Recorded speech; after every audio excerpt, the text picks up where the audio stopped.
വാപ്പാക്കൊരു പണി കൊടുക്കണം. വാപ്പാക്കോ? മുറ്റത്തൊരു കുഴി ഒഴിച്ച് ഇലയിട്ട് മൂടിയാ പിന്നെ വീണ് കാലൊടി. ഓ എടാ മണ്ടാ, ആ കുഴി ഒഴിച്ചത് നീയാണെന്ന് നിന്റെ വാപ്പാക്ക് മനസ്സിലാവും. പിന്നെ ഒടിയാൻ പോന്നേ നിന്റെ കാലാ. പിന്നെന്ത് ചെയ്യും? പണി എന്തായാലും കൊടുക്കണം. പണി കൊടുക്കണം അല്ലേ? ഒരു വഴിയുണ്ട്. എന്ത് വഴി? ഡാ, നീ പെടലി കെട്ടെന്ന് കേട്ടിട്ടുണ്ടോ?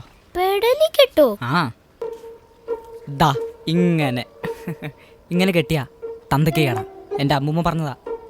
നീ 6 ദിവസം ഇങ്ങനെ കെട്ടിയാ 7ന്റെ അന്ന് നിന്റെ ബാപ്പാക്ക് പണി കിട്ടിയിരിക്കും. ഉറപ്പാണ് ചേട്ടാ? ഉറപ്പാടാ. ഇത് നീയാണ് ചെയ്തെന്ന് ഒരാളും അറിയില്ല. സത്യം? സത്യം. നീ കെട്ടറാ. അങ്ങനെ വാപ്പാക്ക് പണി കിട്ടാൻ വേണ്ടി അന്നു തൊട്ട് ഞാൻ എൻ്റെ പെടലിക്കെട്ട് ആരംഭിച്ചു.